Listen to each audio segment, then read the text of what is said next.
Então vamos começar a fazer uma leitura comentada da seção 3.3 do nosso livro, texto, que tem relação com a modelagem do diodo.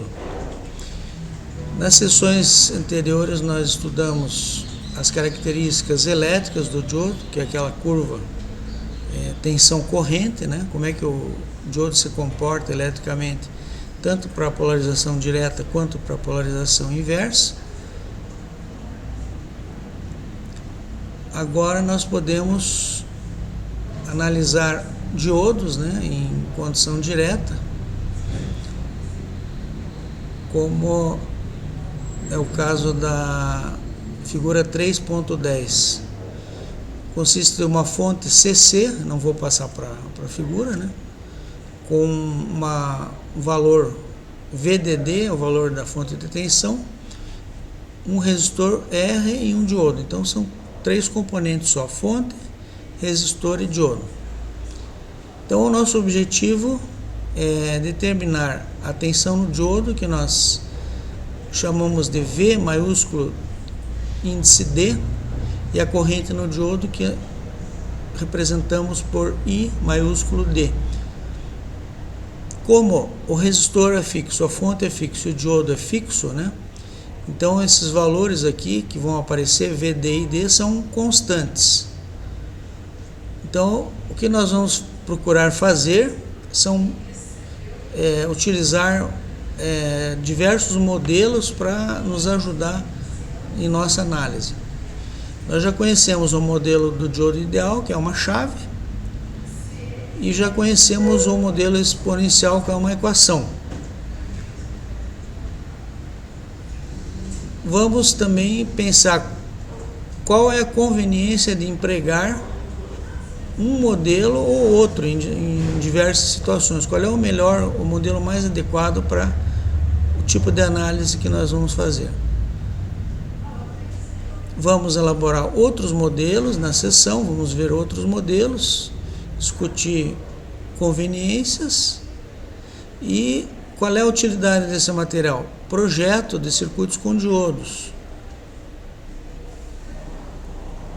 análise e projeto.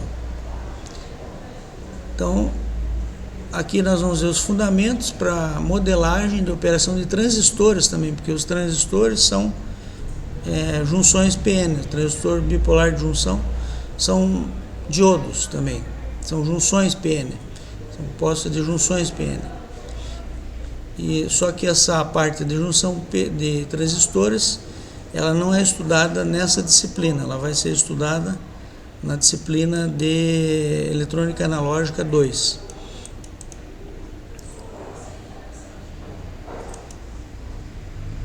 Então, apesar de já conhecermos o modelo exponencial, né, o modelo exponencial, ele basicamente é dado por essa equação aqui. Corrente no diodo é corrente de saturação, E, que é exponencial, elevado a VD, que é a tensão do diodo, sobre VT, que é aquela tensão térmica que vem da relação de Einstein, que é aproximadamente 25 milivolts a 20 graus.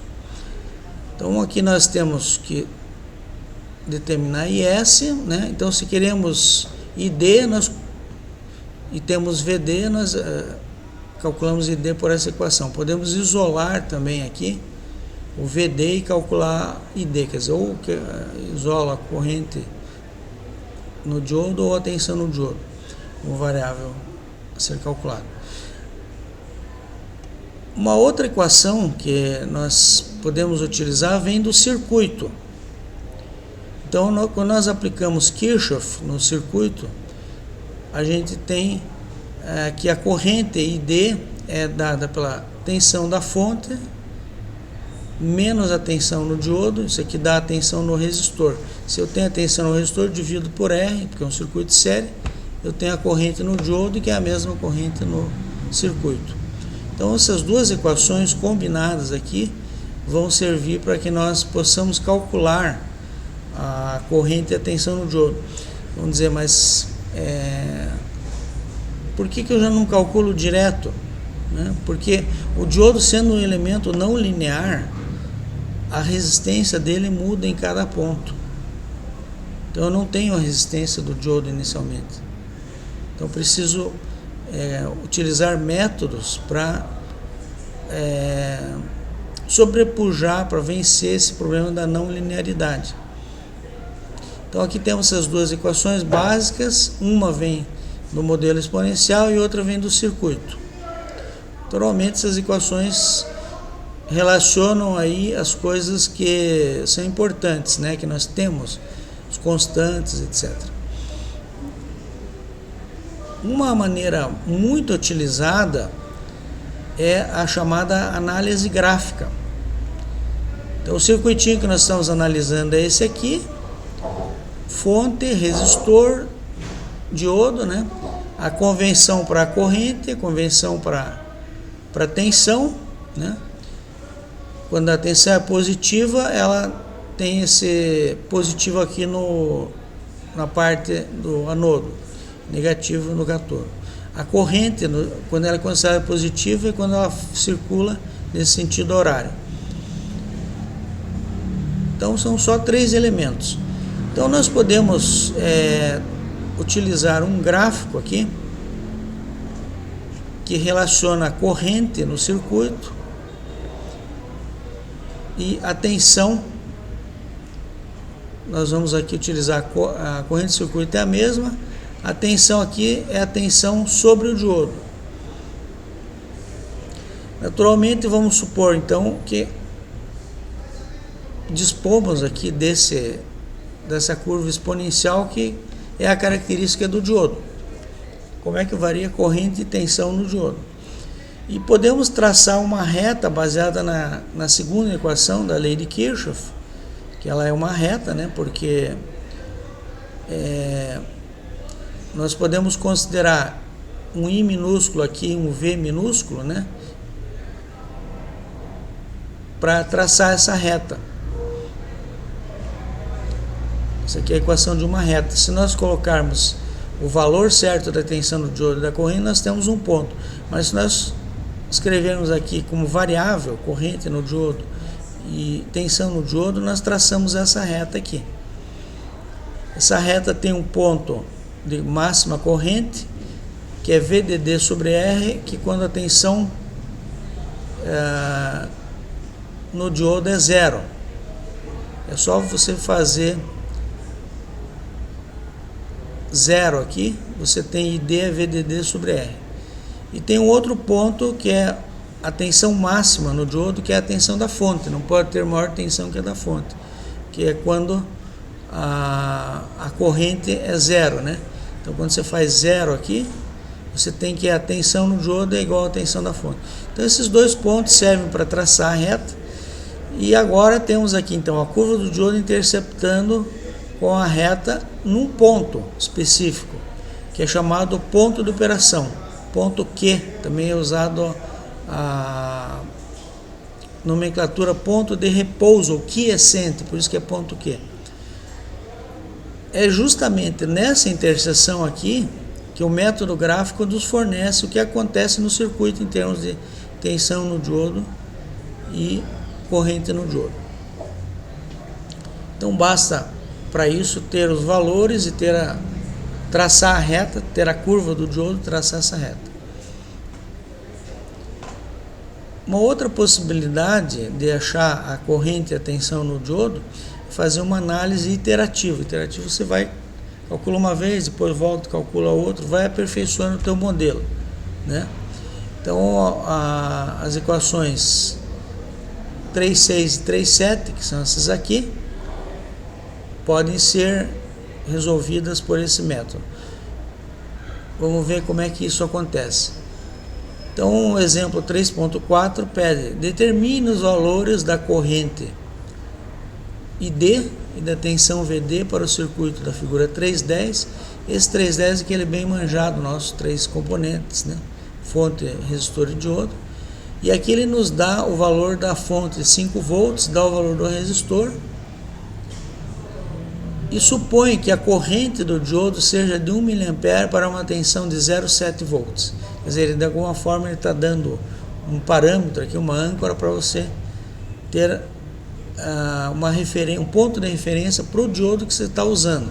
Esse diodo vai ter 0,7 volts quando a corrente através dele for 1 mA. Então ele está dando um diodo específico aqui. Então nós vamos iniciar a iteração. Vamos chutar, vamos arbitrar um valor inicial. Na verdade já está dado. Vamos começar com esse valor de 0,7 e vamos usar a equação 3.7 para determinar a corrente. Quer dizer, supondo que o diodo estivesse a 0,7 volts e 1 mA,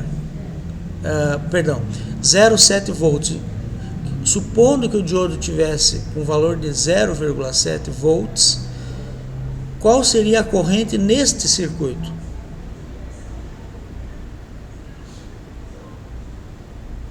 O circuito tem 5 volts, tem um resistor de 1 kΩ, por isso que ele já coloca em miliampere aqui, porque o valor aqui é 1K. Então vamos supor que o diodo tem 0,7 volts nesse circuito. Para ter 0,7 nesse circuito, a corrente teria que ser de 4,3 mA. Esse é o primeiro chute aqui, a primeira iteração. Muito bem. Agora nós vamos usar a aula passada, a equação do diodo, né, para tentar obter uma estimativa melhor para VD, tensão no diodo. Então nós temos essa equação aqui, que é diferença, para uma diferença de tensões V2 menos V1, a gente tem 2,3, uma constante, tensão térmica log na base 10 de 2 sobre 1.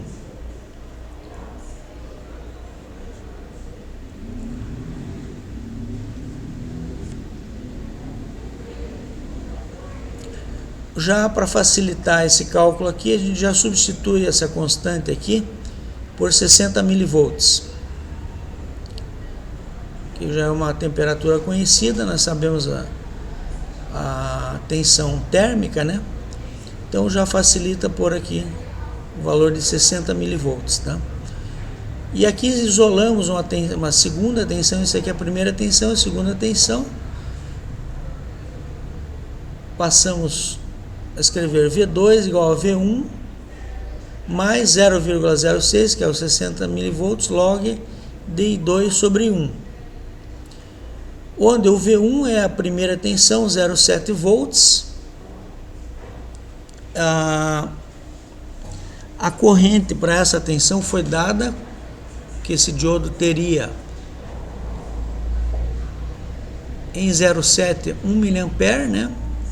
E nós conseguimos calcular uma segunda corrente que saiu do circuito, que é aplicada aqui, então vai ficar 4,3 mA dividido por 1 mA, log na base 10, vai nos dar uma tensão de 0,738 volts.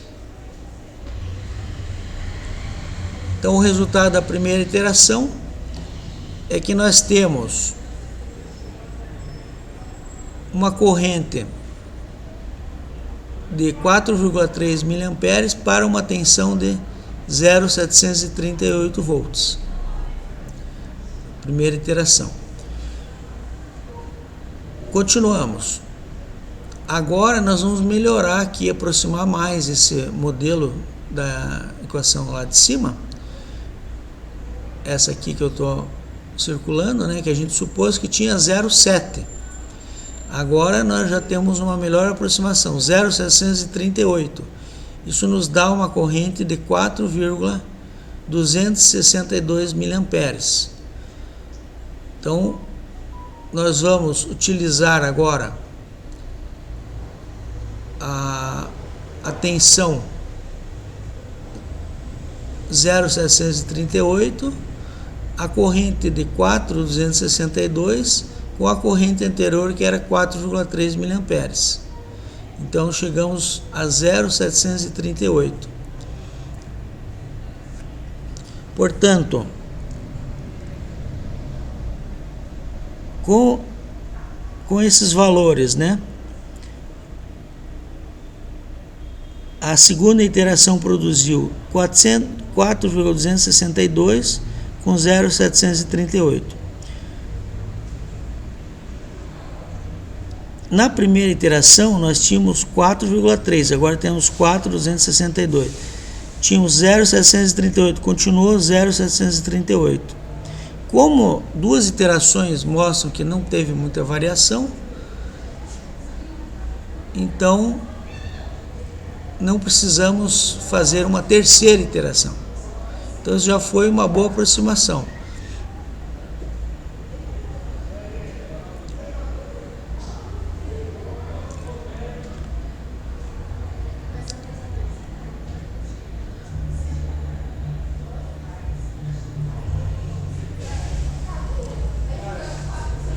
Necessidade de uma análise rápida.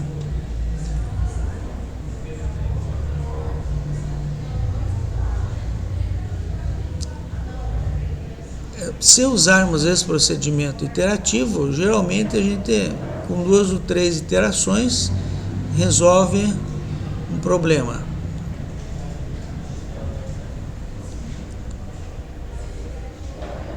Então, mas isso não é muito prático, né? Então, se nós estivermos num projeto, circuito com relativa complexidade, nós precisaríamos de uma análise rápida.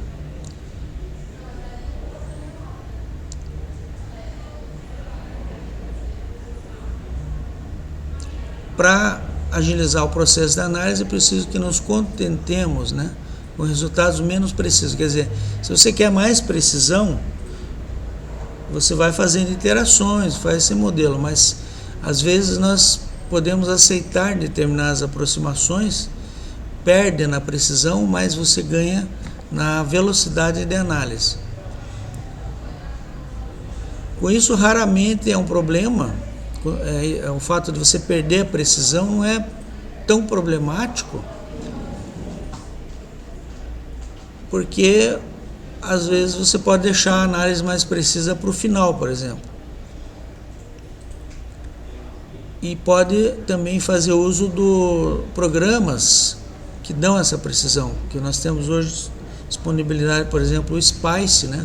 O SPICE você carrega, não sei se vocês conhecem o SPICE, né? LT SPICE é um programa da Texas aí que faz simulações, e esse método de simulação do SPICE é um método muito conhecido e serve de base para muitas simulações, pela precisão, pelo modo como ele calcula as coisas.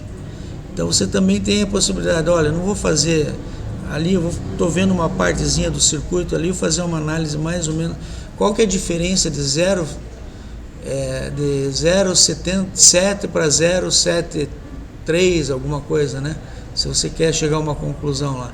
Então, a menos que você esteja projetando um circuito de muita precisão, que aquilo ali vai fazer diferença, mas um circuito em geral não há necessidade dessa precisão. Então você pode usar modelos com menor precisão e chegar a bons resultados. E depois, se quiser precisão, você simula, faz simulações. Então precisamos para isso encontrar modelos mais simples, né? Então um modelo muito utilizado, um modelo muito útil, né, é o modelo de queda de tensão constante. Então o modelo de queda de tensão constante, ele observa aqui a curva do diodo, você veja que isso aqui vai aumentando aqui a partir de 0,5 e sobe a partir de 0,5, aí a corrente começa realmente a fluir, né, em valores que são razoáveis, significativos. Então a gente pode desprezar toda essa corrente aqui, seria considerado muito baixa, diz que a corrente é muito baixa, e a partir do momento que o diodo conduz, ele se comporta como se fosse essa reta aqui, que pode ser modelada por uma fonte de tensão constante. Então aqui você tem a corrente, a tensão no diodo, né? E o diodo é simplesmente modelado como se fosse uma fonte. Você coloca uma fontezinha ali de 0,7 volts e substitui o diodo simplesmente por essa fonte.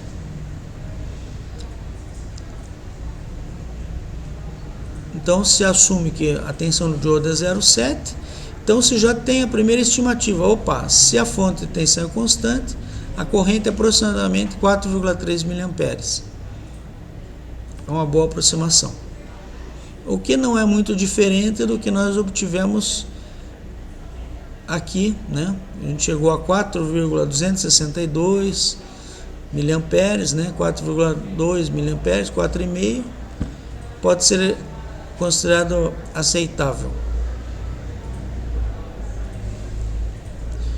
Mais simples ainda é aquele modelo que o diodo é uma chave, que é o modelo do diodo ideal, liga e desliga. Então você despreza você considera essa escala aqui está num zoom, está aumentado. Você considera, por exemplo, está tratando com 10 volts, 20 volts, 30 volts. O que é 0,7 em 20 volts, tá? 10 volts. Então você pode desprezar a tensão no diodo. Então você já diz, opa, a tensão do diodo é 0. Então qual é a corrente de circuito? É só dividir a tensão da fonte pelo resistor, pronto, já dá uma estimativa. Então esse é o modelo do diodo ideal com chave.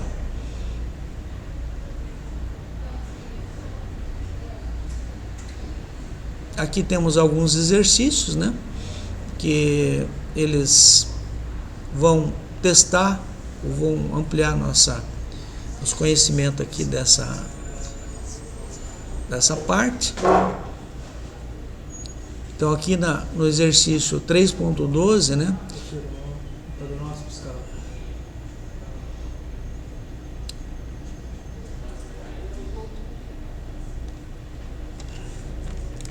É o contato aqui. Então continuando aqui, obrigado. Então aquele para o circuito que a gente está tratando, né? Ele dá 5 volts e 10K, mudou o resistor de 1K para 10K, quer dizer, a corrente deve ser menor. Também mantém o mesmo diodo que tem 0,7 e 1 mA. Então, eu acho que é outra imagem, professor. É a 310. É 310. Ele mudou talvez só o resistor, né? Quero ver aqui.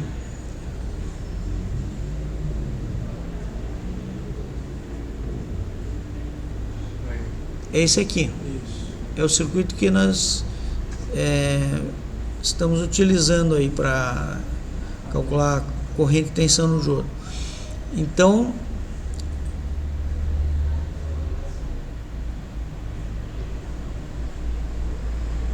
ele quer que calcular a corrente DVD. Então eu só repetir o problema. Isso aqui é para garantir que foi entendido, né, o método iterativo. Então usa o método iterativo, depois usa o método de tensão constante e com isso calcula os dois valores. Um exercício quase direto ali, só para garantir que praticar, né? Tem que ganhar um pouco de prática.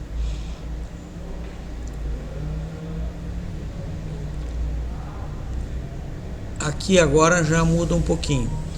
O circuito da figura E313, que é essa figura aqui, tem uma fonte de tensão, um resistor, e tem 3 diodos. Então ele supõe que os diodos tenham 0,7 com uma corrente de 1 mA.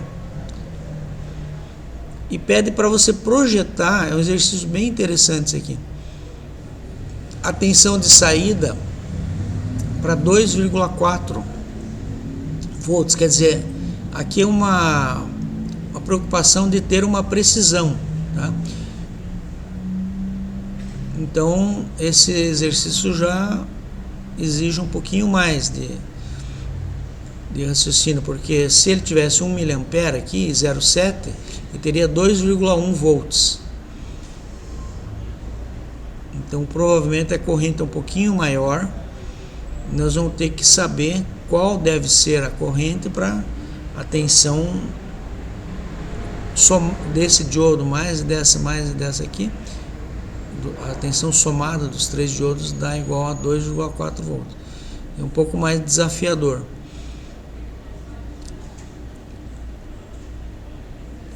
Repetir o exercício 3.4. Então vamos ver qual que é o 3.4. Exercício 3.4.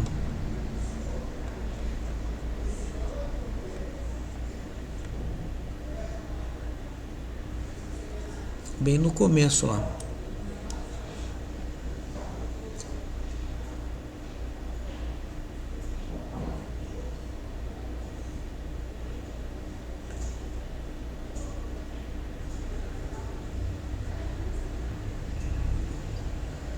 Que é 3.1, exemplo 3.2, que ele tem exemplos e exercícios, né? Então, exercício 3.4 é esse aqui. Você tem vários fontes, vários diodos, né? E nós fizemos aqui um modelo de diodo ideal, chave, liga e desliga, então era fácil calcular. Aqui é um exemplo típico que o modelo mais simples nos ajuda, mas agora ele quer precisão aqui nessa resposta, como se ele estivesse projetando um circuito. Então ele quer saber realmente qual a tensão nesse diodo para descontar essa tensão. Então você poderia dizer, não, o diodo está conduzindo a tensão a zero. Não é bem zero, é alguma coisa ali, 0,7, 0,5, 0,6. Então ele quer que repita esse exercício, provavelmente utilizando aqui um modelo mais preciso.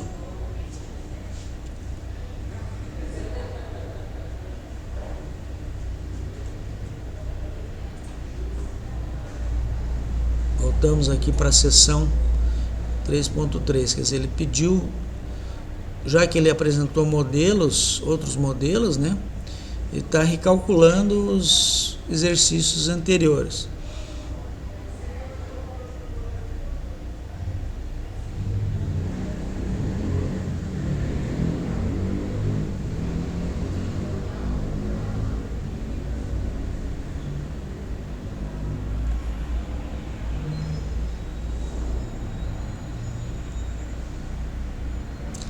Voltando aqui ao nosso ponto.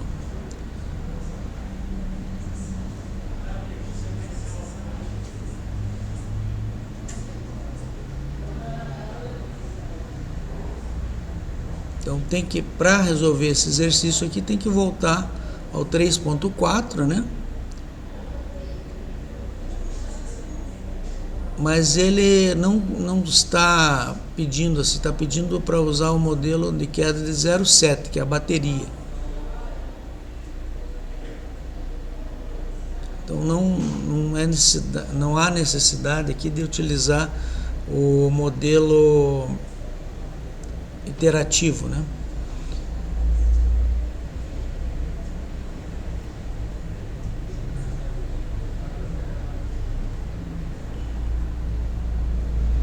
Vamos ver, até agora foi vista a polarização direta.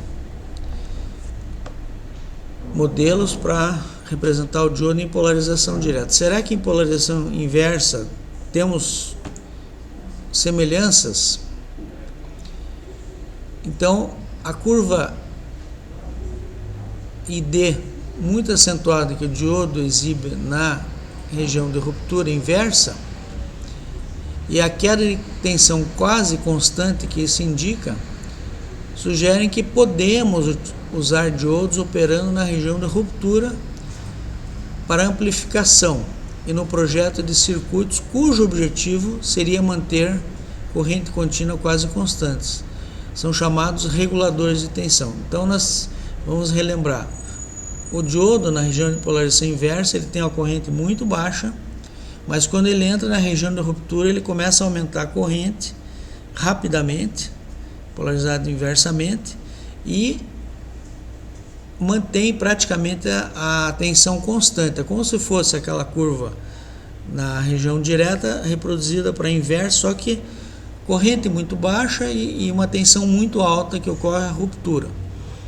Então você tem que trocar a polaridade da bateria no diodo e ir aumentando, até que uma hora ele entra na região de ruptura. Estraga o diodo? Não. Os diodos tem diodos que podem funcionar, são até preparados para funcionar nessa região. A gente utiliza essa propriedade, porque ele pode manter a tensão constante, mesmo tendo uma grande variação de tensão. Só o cuidado que você tem que ter é polarizar corretamente e aplicar as tensões corretas. Então, nós vamos estudar aqui reguladores de tensão.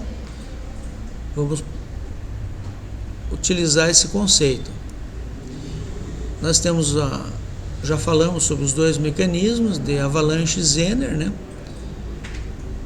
E no capítulo 1,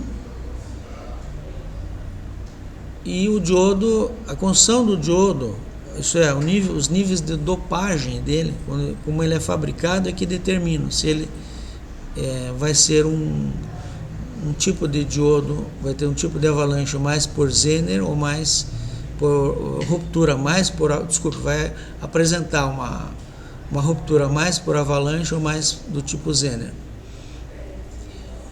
Na ruptura por avalanche, né, a tensão de ruptura geralmente é maior que 10 volts. Então, uma forma comum. Então, ele também tem uma tensão de ruptura alta e também tem uma alta dissipação de potência, né? Então, nós temos que cuidar também para limitar a corrente inversa também, porque não é que ele pode entrar na região de ruptura, mas a gente tem que limitar essa máxima corrente na região de ruptura para não destruir o diodo.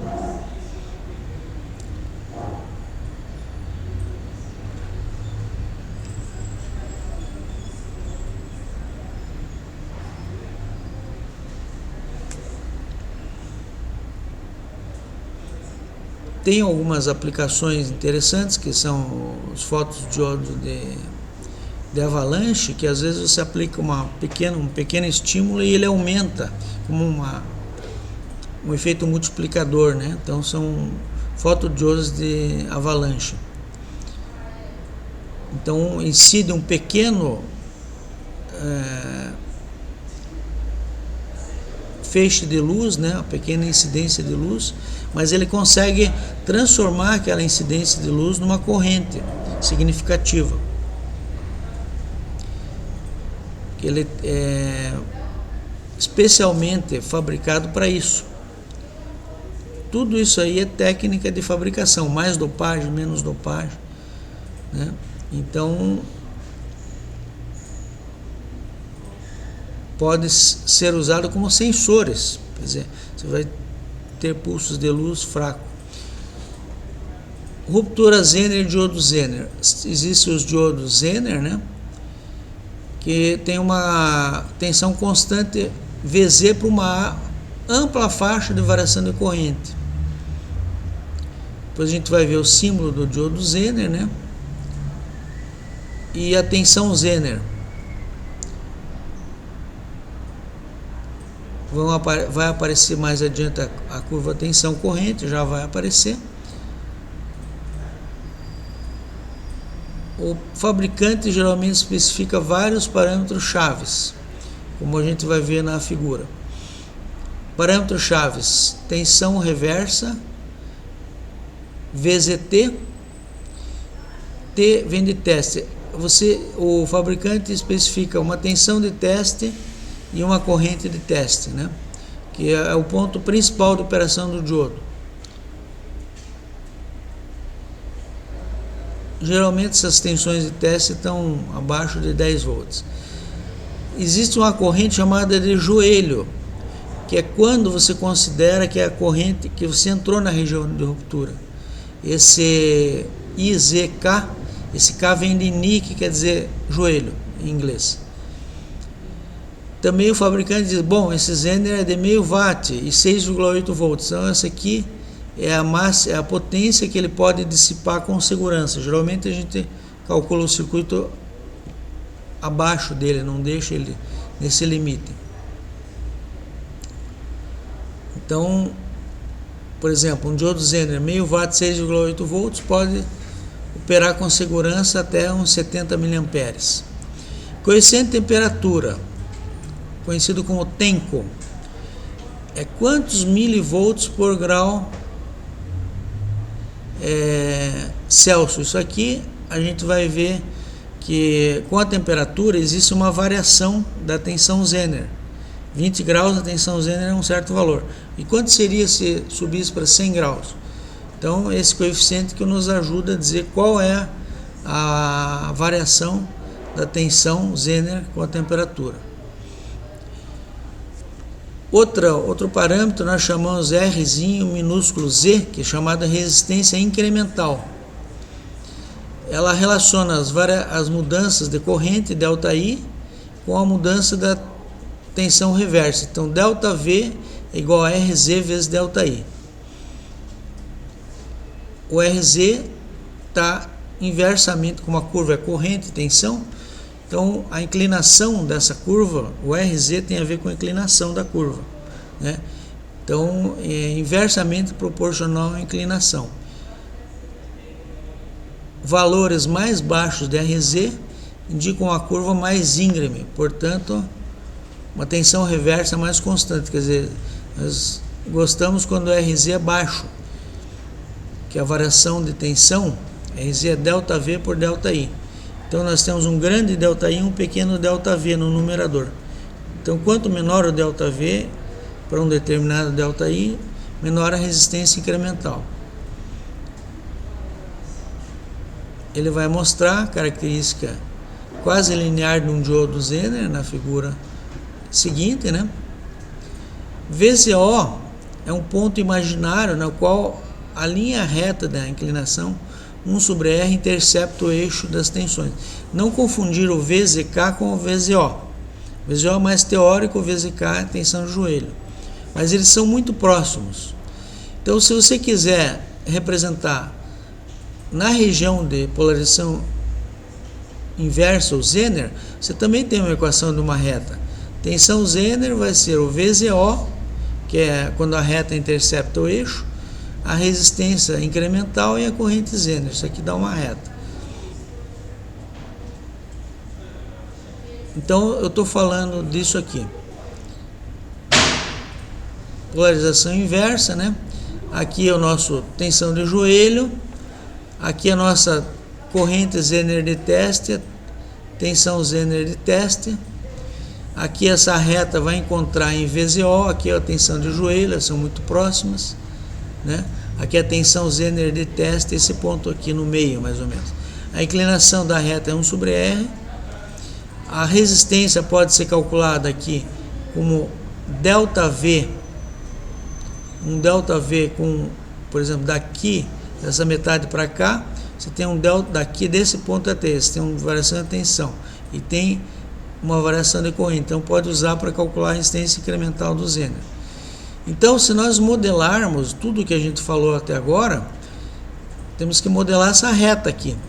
Então, como é que modela essa reta? É a resistência incremental e a tensão VZO, que é o ponto de encontro do continuação aqui, quando a reta encontra o eixo das tensões. Esse aqui é um modelinho que nós podemos substituir um diodo Zener para fazer cálculos.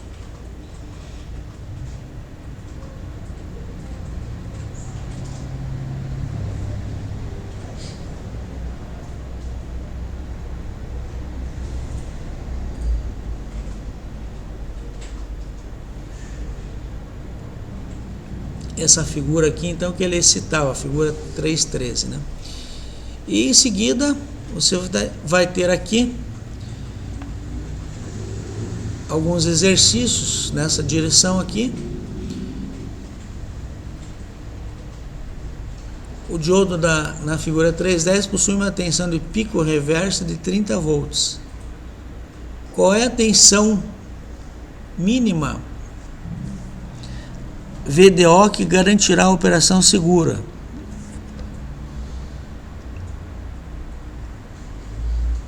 Professor, eu fiquei um pouco na dúvida de como ele faz, assim, sentido técnico mesmo, para manter essa tensão constante?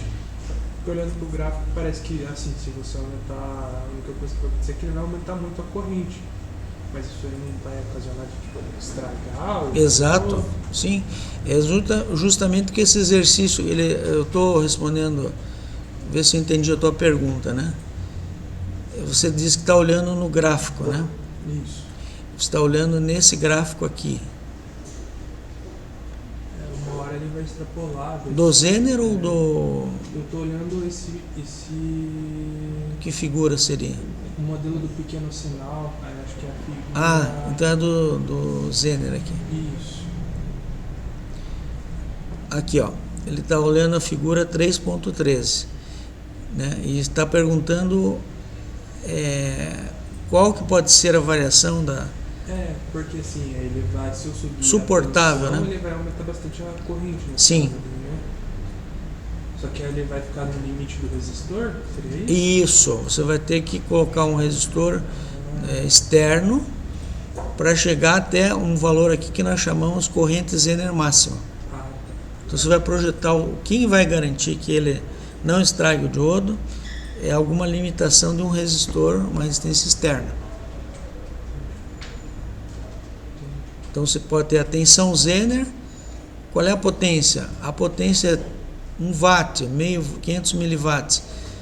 Dividido por essa tensão, você vai ter a corrente máxima, né? Tem que tomar esses cuidados aí. Justamente esse exercício aqui, ó, nós estamos comentando, né? Exercício 3.15 aqui, né? Aqui no caso é um diodo retificador, tá? Que ele pode suportar no máximo 30 volts. Então, ele quer saber qual é a tensão mínima VDD que garantirá a operação segura.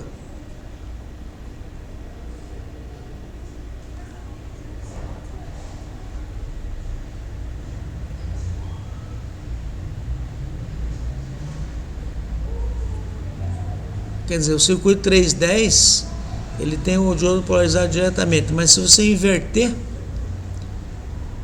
o diodo, quanto que eu posso colocar na fonte para que o diodo ainda possa funcionar sem danificar, né?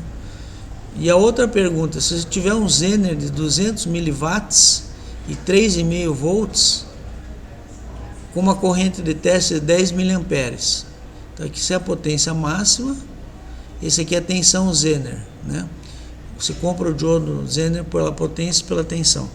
Vai lá na lojinha, eu quero diodo Zener 200 miliwatts, 3,5 volts. A corrente teste não é a corrente máxima, ele tem mais ou menos aquela corrente no centro da curva. Então, a resistência incremental é 10 ohms, foi fornecida. Quando ele estiver conduzindo 20 miliamperes, né? Qual vai ser a tensão?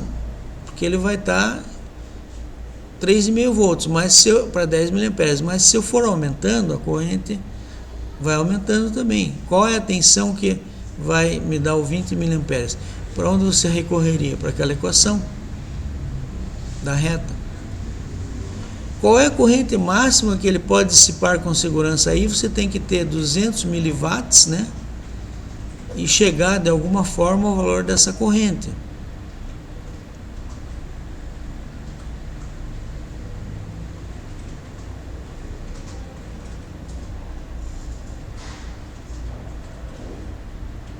Uma maneira que eu penso é você calcular qual seria, usando a equação, qual seria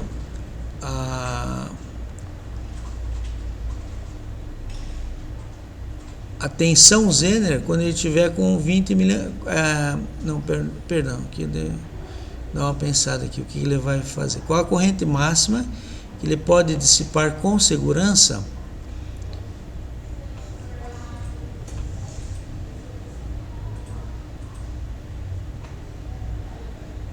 dá para fazer uma aproximação aqui, apesar do cálculo acho que pode ser mais preciso, mas 200 miliwatts, né? usando supondo que a tensão Zener não varie muito, 3,5 volts, você pode dividir com 200 miliwatts por 3,5 volts e achar essa corrente aproximadamente, para ter uma ideia de quanto que você pode exigir do Zener, né? Então é isso. Alguma dúvida? Foi tranquila essa parte? São modelos, né, que nós usamos para polarização direta, para polarização inversa. Modelos mais rápidos, menos precisos, e na polarização inversa, modelo mais para Zener e reguladores de tensão.